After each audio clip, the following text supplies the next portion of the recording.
will talk about the work that I and the team that I work have been doing in the last years in phylogenetic analysis. I must say that we usually work with typing data and with strains between the same species. And also the phylogenetic inference algorithms are distance-based. So usually our work assumes that. So during these years, we may say that our focus of our research have been based on 4 main subjects. One of them is the inference being efficiently implemented, in the sense that if I have lots of data, the algorithm will be executing in a few time. Another subject that we have been working about is when we have missing data. That sometimes is when we have errors in the reading of the sequence part. And then another subject that we have been working is how to store the data when it is increasingly daily. And another recent work is in the comparison of the phylogenetic trees. So starting from the efficiency, when we are working with distance-based methods, we usually have 4 main steps that some of them have all, others have just 2 or 3 of the steps. So the distance calculation, because they are distance-based, so you have to provide a distance between each pair of profiles. Distance correction that usually is applied if you want to simulate some model of evolution, the inference algorithm itself, and sometimes some of the algorithms have some local optimization steps to infer the best tree. So in the case of the inference algorithm, the algorithm that we have, first algorithm that we have implemented also follows in this category of the distance-based methods, and all of them has generally this kind of steps. They are agglomerative methods, and usually they have an iterative process. They have 3 main steps: the selection of the pair of clusters, respecting some criterion, the joining of those pairs, and then the reduction, updating the distance metric and other information that is needed to start again with another selection of a pair of clusters. So Go-Ebers do this approach, but with a graph theoretical approach, and it's similar to the minim spanning tree problem, in the sense that in the cluster pair selection, it selects the pairs of the profiles with the minimum distance, or with the distance at most at k distance. Usually, not always we process all the distance between the pairs. And then when we have a tie, we use the following break rules. So with a tie, we will select the profiles with higher amount of single locus variance. And if it's the tie continues, we continue with the double locus variance, and so on. The last tie break, it's the identifier of the profile on the database, the sequence type, that usually reflects that it was discovered a long time ago with respect to the others. The joining is the joining in the tree of those pairs. So the efficiency, the Go-Ebers it's an algorithm that we consider that is efficient, but the step that has the worst time is the distance processing or the distance calculation step. That is the worst. If we have D, the number of profiles, MP and M, the profile length, so we have a quadratic plus M times M for distance processing. In the case of the model that Go-Ebers try to simulate, we don't always need to compute the whole distance between all pairs of profiles for selecting the next pair to join. And this we have also the Go-Ebers implemented in PhyloVis, and we can select in PhyloVis what is the distance that you want to join them, at most at k can be 3, 4, 5, n. And then we can associate it with isolate data and color the nodes with those information. For instance, in this example, it's colored by the serotype. But as in this case, we did not define the k to be the whole profile length. So I don't remember the k that was selected, but it was not the whole profile length. And then we have, if we want to accelerate our algorithm, we may simplify the problem and consider, okay, I don't want to calculate the whole Hamming distance between all the pairs of the profiles. I may be only interested to know with a threshold k, what are the pairs that are at most at distance k. And this was the next work that we have done together with the people with King's College. So in this algorithm implementation, we have considered to use suffix trees. So I have here suffix arrays, I'm sorry. So I have here an example of 3 profiles, and for simplicity, I put only zeros and 1 to be easier to see what we do or what our algorithm do. So we first join all the profiles in a sequence, in a string, and then we consider the k, and we know if we have a given k, and if the profiles are at most at distance k, so they must share at least a block of this size. If they don't share, they have more distance than k. So we define the blocks here, and we pick this sequence and index it in a suffix array. In this example, I'm sorry, I have the zoom window here. Oh, it's better now. So here we have the profile length 4, k is 1, and the size of the block is 2. So they must share at least a block of size 2 if they are at most at distance k. So this is the same example, but in the suffix array. So we have here the suffix array already built, and then I will put here the naming of the block to be easier. So this one, for instance, of profile 1 is block 1A. So if I want to see if there are a chance candidate pair to match with profile 1, I will pick in this suffix array, and I will do, for instance, a binary search, one of the implementations that we have. Where are the possible candidates that can do a match with profile 1? So I see here that is 5, 10, 1, and 7, but some of them are not possible. For instance, the 10, if we will see, it's 0, 1, 1, is not aligned, the block is not aligned with this 0, 1. So 0, 1, 1 is here and not aligned the block, so it's not a possible candidate. So the 1 is the itself, so we don't consider also.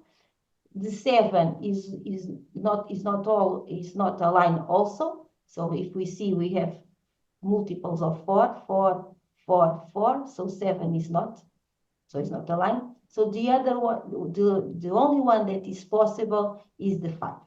So doing this for all the blocks that we have, we will find some possible candidates that match or maybe match, that may be false pairs. This will be a false pair, as we will see.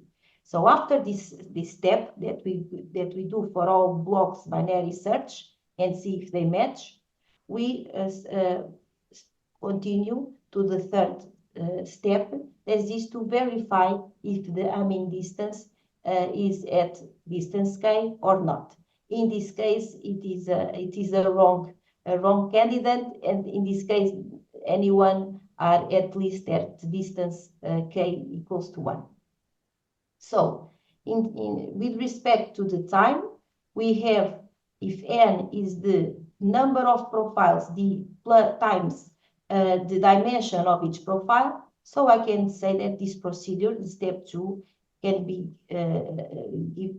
done in a logarithmic time. So we did this with 2 alternatives, both of them the step of profiling indexing using a suffix array, but one of them we implemented with a binary search approach, and the other one in the LCP and range minimum queries approach. So we test our approach if we were able to minimize the runtime of the distance processing, and then with the synthetic data, we can observe that we reduced a lot with both approaches. With real data, this data now is bigger than this, but when we do the study, it was these values. So this is the profile length, and this is the number of distance elements, distance profiles. And then we run our data set or our data sets, and we defer the K parameter. So as we can see here, if when the K starts to being bigger, so if the distance at distance K is bigger, our approach does not worth because we have to implement the suffix array to do the binary search and so on. But if it's a small K, that is usually the example of Go burst, our approach is better than the naive approach, that is to compute the distance for all pairs of profiles. So, and now in Phylogenetic, we have the Go burst implemented with this approach for smaller Ks. So another work that we have done together with the Warwick University was when we have the missing data.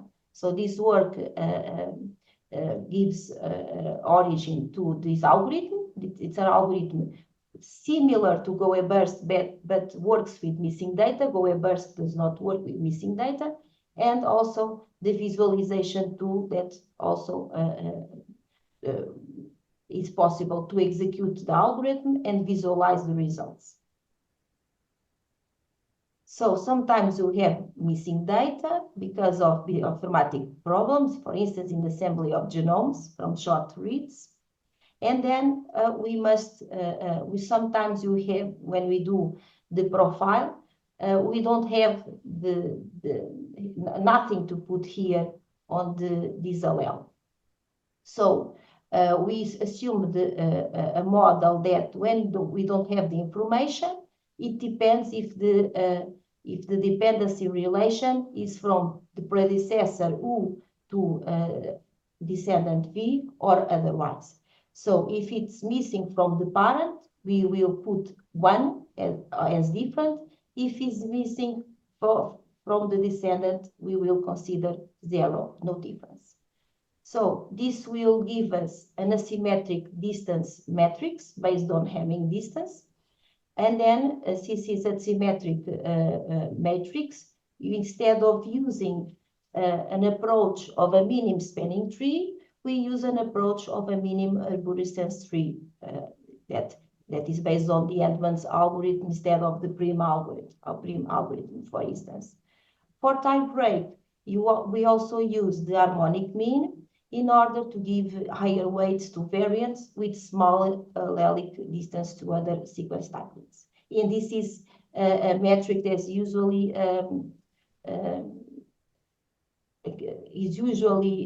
worked in social analysis. Again, is known as closeness centrality in data science.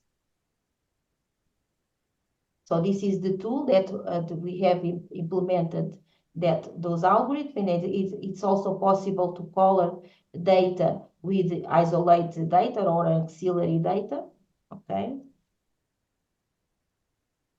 So another approach this is more recent, that we are working is when data is growing, each day is growing. For instance, in the industry, it's very common at each day to have lots and lots of model data. we researched the way to store sequence typing data in a different way. So this the first approach that we used was to define a framework based on the Neo4j graph database for data storage and data processing. So we implement that approach. We have a model for sequence typing based on the graph. And this Neo4j graph database is interesting because we can provide the algorithms as plugins. So this is an incremental way to add more algorithms. And in our model, graph-based, we also store the results of those algorithms. This is important, for instance, not only for inference algorithms, but also for visualization algorithms, because we don't need to recalculate the coordinates again. Because the visualization of this data, when we have lots of data, it's very difficult to draw on the website in terms of complexity. So this is the example, a short part of the PhyloDB model.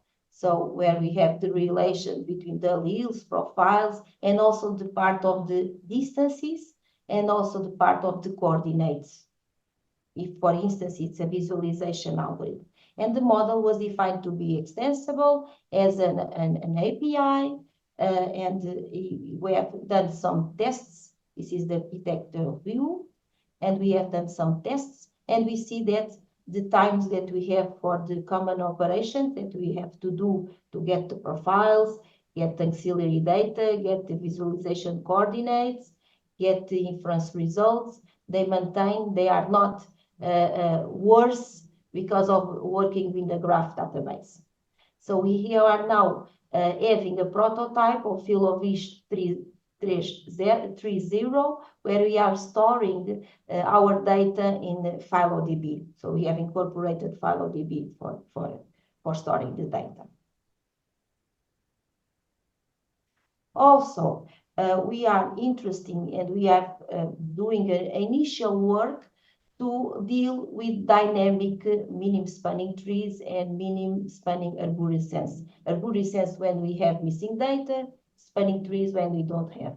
So usually, if we think about all days we have new data, and if we are, for instance, a big data in phylogenetic analysis, we are not interested to start all over again to run the tree, to infer the tree or the graph. So our idea was to, okay, we will update the tree and do the changes to maintain a minim spanning tree or a minim spanning arborescence. So we implemented both of them based on the ideas of the Edmonds algorithm and Tamarini, and our implementation is generic enough to not only to support weighted graphs, but graphs just with the total order on the set of the edges. So we do this to the part of the MST and also to the MSA. In the MSA, we have used the ideas of Pilatus, Tetelis, and so on. So the last work that we have been working is the implementation of the Robinson folds metric using succinct data structures. I'm not sure if I'm on the time or I must. Yeah, you have more 3 minutes. Okay, I will just resume this part. So this is the last work that we have been working, and the idea is that, okay, if I have, when I'm comparing with Robinson folds metrics, I have to load to the memory both trees. Usually I have the trees in the Newick format, and then I have to, if I have very big trees, how about be more efficient in terms of the memory that I will have to need. So our idea was, okay, we will use succinct data structures and the succinct data representation for our tree. We use the binary vector where the open and the close parentheses corresponds to the nodes, and the inner nodes will be in inner parentheses on this representation. For instance, I will put here an example. So the node 1 is the first open parenthesis and the last parenthesis to close. And the 2 will be the second open parenthesis because it's inside, so it's in an inner node, is a descendant node of node 1. And for instance, since 3 is a descendant node of 2, its open parenthesis is after the open parenthesis of the 2, and so on. So we have inner parentheses to define the inner nodes. So we use this succinct data structure library, and we add some operations, for instance, the lowest common ancestor operation to implement the Robinson folds. So our idea was first to store each tree in that format, in that succinct data representation. And for that, we use 2-bit vectors of size 2 plus n, where n is the number of the nodes that I have. And then I have a map that the index that is on the tree T1, gives me the index that is on the tree T2. So, for instance, if we consider here the A, so it's 4, it's the node 4. So I apply here -1, and I know with this index, I know that A is on position 9 in tree 2 here. So with this approach, I can count the clusters that are exclusive. That is the idea of the Robinson folds. So I must count the clusters that are here and not here, and the inverse. So how do I do? So for each cluster, I will pick up with the LCA, the lowest common ancestor, and then with the lowest common ancestor, I can know how the number of leaves that they have because of the numbers of the indices of the parentheses. And then I do the same for the other tree. For instance, in this case, the number of leaves is different, so I know that that is not the same cluster. So with this approach, so I transverse the tree T1, and then for each cluster, with that strategy or longest common ancestor, I search in tree T2. So we also extend this approach to fully labeled trees because GOE burst the inner nodes as data. It's not like the neighbor joining algorithm that inner nodes are as no data. And so we extended this metric for GOE burst also, for a GOE burst kind of trees. And it's very interesting because we have not lost so many time, but in terms of memory, it's very efficient. So practically the time is more or less the same. Theoretical, it's worse, of course, but in the practice, it's not. We don't have any loss. So here it's the comparison. We do more. So this is the typical Robinson folds, the day algorithm, and this is our approaches. And we can say in case of the memory, we have significant difference. And in terms of the time, the difference is not so much in terms of the runtime. So this is an ongoing work, and we are interested to make it better in terms of implementation, of course, and to extend to other metrics. So I put here the referencing, and thank you.